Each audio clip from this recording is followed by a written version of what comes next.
Hello everyone, welcome back to my channel. সবাইকে স্বাগতম আজকের ভিডিওতে। এভরিওয়ান, আমরা সকলেই দাবা খেলায় ওপেনিং এর E4 এর বিরুদ্ধে কিভাবে অ্যাটাক করতে হয়, কিভাবে আক্রমণ করতে হয় কালো গুটিতে, সেগুলো আমরা মোটামুটি বিগিনার লেভেল থেকে এক্সপার্ট লেভেলে যারা রয়েছে সকলেই পারি।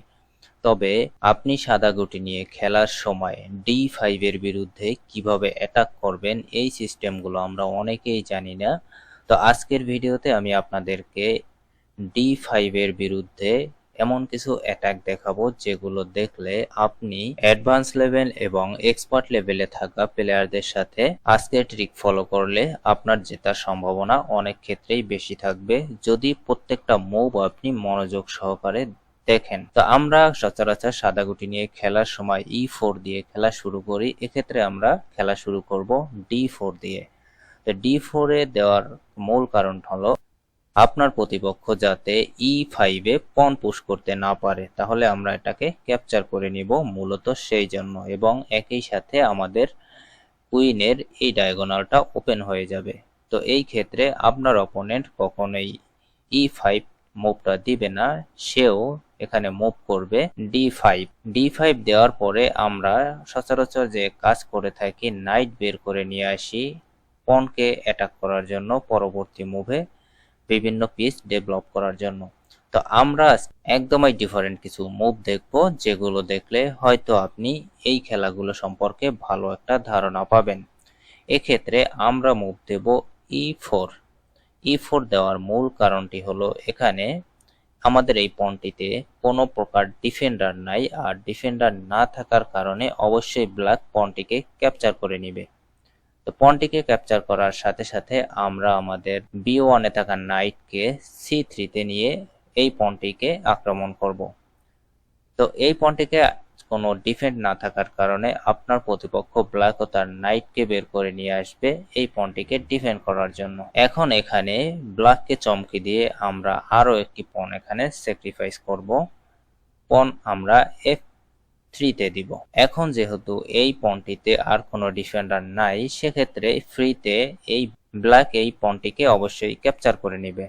তা আমরা পনটিকে এখানে ক্যাপচার করে নেওয়ার পরে আমরা সচরাচর প্লেয়াররা, বিগিনার লেভেলের প্লেয়াররা যে কাজটি করে থাকি, আমরা নাইট দ্বারা এটাকে ক্যাপচার করে থাকি। তো আমরা পুরোপুরি একটি ডিফারেন্ট ওয়েতে খেলাটি খেলবো। আমরা ক্যাপচার করব আমাদের কুইন দ্বারা। একই সাথে আমাদের কুইন ডেভেলপ করা হলো এবং D4 এ থাকা আরো একটি পনকে আমরা ফ্রিতে ক্যাপচার করার সুযোগ দিচ্ছি ব্ল্যাককে।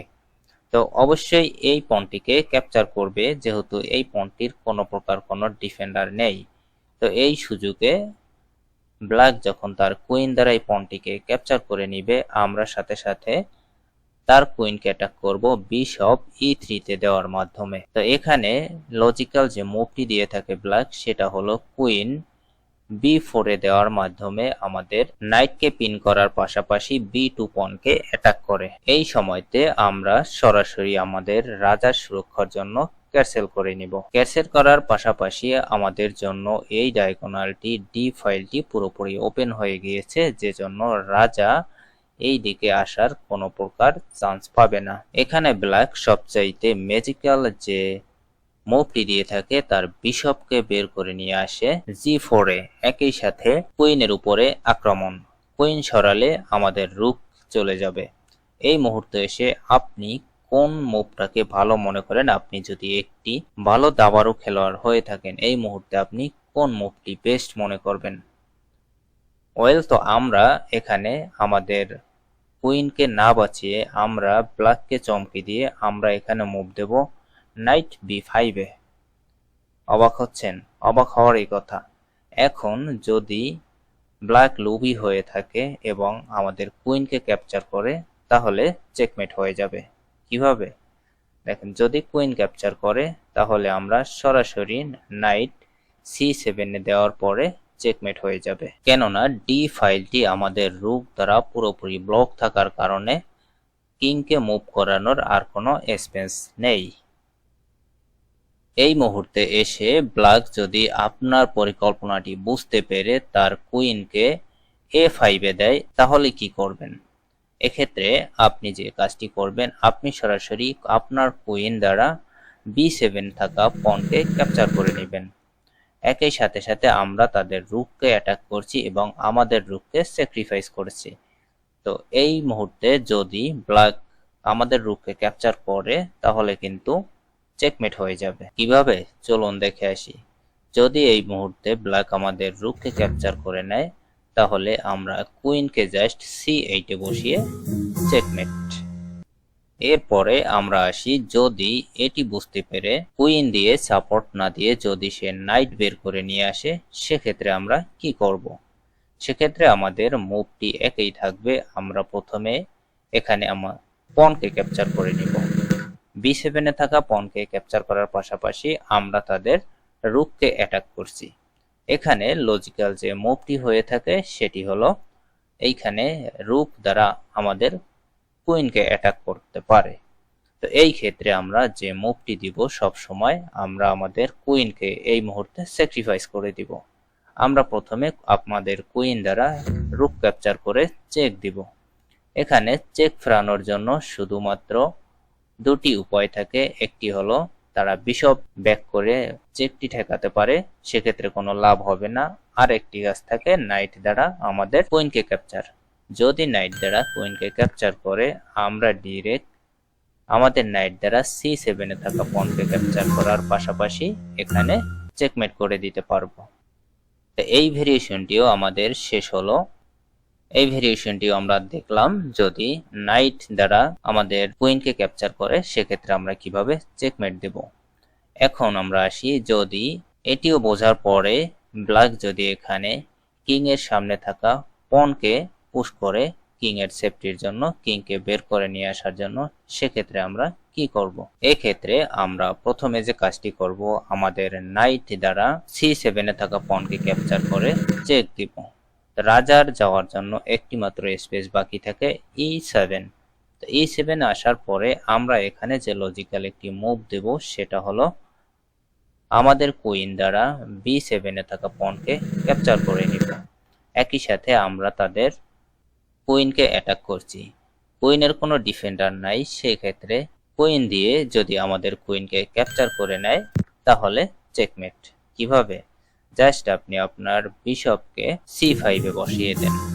বিশপকে C5 এ বসানোর সাথে সাথে চেকমেট হয়ে যাবে, কারণ কুইনের যাওয়ার জন্য E6 এবং E8 স্কোয়ার আমাদের নাইট দ্বারা প্রোটেক্ট রয়েছে, যে জন্য সেখানে যেতে পারে না, এবং D5 পুরোটাই এখানে দখল করে রেখেছে আমাদের রুক। এবার আমরা পুরো ডিফারেন্ট ওয়েতে আরেকটি প্যাটার্ন দেখব। এইখানে আমরা দেখেছিলাম বিশপ দিয়ে যখন আমাদের কুইনকে অ্যাটাক করা হয় তখন আমরা কি করব। তো এখানে আমরা ক্যাসেলটা সম্পূর্ণ করার পরে ব্ল্যাক এখন চিন্তা করতে পারে, সে এখন দুটি পণে অলরেডি এগিয়ে রয়েছে, তো সে এখন পাওয়ার এক্সচেঞ্জ করার চিন্তা করে সে কুইনকে দিতে পারে G4 এ। কুইন এক্সচেঞ্জ করার জন্য সে চেষ্টা করতে পারে। এক্ষেত্রে আমরা কুইন এক্সচেঞ্জে যাব না, আমরা আমাদের কুইনকে নিয়ে আসব F2 তে। আমরা আমাদের কুইনকে এবার বিশপের সাথে কানেক্ট করেছি। তো এই ক্ষেত্রে তার যেহেতু পণ বেশি রয়েছে, সে এখানে নাইট দ্বারা আবার আক্রমণ করবে আমাদের কুইনকে। আমরা আমাদের নাইট দ্বারা এটাকে এক্সচেঞ্জ করে নেব। এখন আমাদের নাইটকে ক্যাপচার করার পরে আমরা আমাদের দ্বিতীয় নাইটটিকে বের করে নিয়ে আসব F3 তে। পরবর্তী মুভে নাইটকে G5 এ বসিয়ে চেকমেট দেওয়ার একটি প্যাটার্ন তৈরি করার জন্য। তো এটি যদি ব্ল্যাক বুঝতে পারে সে অবশ্যই এখানে মুভ করবে পন দিয়ে, যাতে আমরা দুটি স্কোয়ারের একটিতেও না যেতে পারি। এখন আমাদের নাইটের এই দুটি স্কোয়ারেই কিন্তু ব্লক রয়েছে এই পনটির জন্য। এখন আমরা এখানে যে কাজটি করব, আমাদের আরেকটি বিশপ বের করে নিয়ে আসব D3 তে। আমরা ব্ল্যাকের কুইনের উপরে অ্যাটাক করব। এই ক্ষেত্রে কুইনকে বাঁচাতে A4 এ নিয়ে যাওয়া হবে A2 পনকে ক্যাপচার করে পরবর্তী মুভে চেক দেওয়ার জন্য। এক্ষেত্রে আমরা যে কাজটি করব, আমরা লজিক্যাল একটি মুভ দেব। এটা প্রথমে স্টুপিডের মতো মনে হবে, কিন্তু আপনি নিশ্চিত থাকুন আপনার উইনিং পজিশন চলে আসবে। সিম্পলি আমরা শুধু আমাদের কুইনকে G3 তে বসিয়ে দেব। কি অবাক হচ্ছেন? এটা অবাক হওয়ারই কথা, কেননা এই মুহূর্তে যদি ব্ল্যাক সাবধানতার সাথে না চালে সেক্ষেত্রে কিন্তু চেকমেট হয়ে যেতে পারে। আর ব্ল্যাক যদি অ্যাডভান্স লেভেলের প্লেয়ার হয়ে থাকে সেক্ষেত্রে রাজাকে মুভ করানোর জন্য রাজার সামনে থাকা পনকে পুশ করে থাকে। পরবর্তী মুভে পনকে আরো এক ঘর সামনে দিয়ে ফর্ক করে বিশপ অথবা নাইট ক্যাপচার করার জন্য। তো এক্ষেত্রে আমরা সিম্পলি যে কাজটি করব, আমরা আমাদের বিশপকে এই সময়ে স্যাক্রিফাইস করে দিব। আমরা আমাদের বিশপকে এখানে জি6 বসিয়ে চেক দিব। পন থাকায় তারা আমাদের বিশপটিকে ক্যাপচার করে নিবে। আমরা আমাদের কুইন দ্বারা পনকে ক্যাপচার করে আবার চেক দিব। তো চেক ফেরানোর জন্য একটি মাত্র স্কোয়ারই বাকি থাকে E7। E7-এ আসার পরে আমরা আবার আমাদের বিশপ দিয়ে চেক দিব। বিশপ দিয়ে চেক দেওয়ার পরে রাজার জন্য আরো একটি মাত্র স্কোয়ার বাকি থাকে E6। এখন আমরা সিম্পলি আমাদের নাইট G5-এ বসানোর মাধ্যমে চেকমেট। তো আশা করি আপনারা এই খেলার অনেকগুলো ধারণা পেয়েছেন এখান থেকে কিভাবে D5-এর বিরুদ্ধে উইনিং পজিশনে অ্যাটাক শুরু করতে হয়। কথা হবে নেক্সট ভিডিওতে আরো কোনো ভেরিয়েশন নিয়ে। সে পর্যন্ত সবাই ভালো থাকবেন, সুস্থ থাকবেন। আল্লাহ হাফেজ।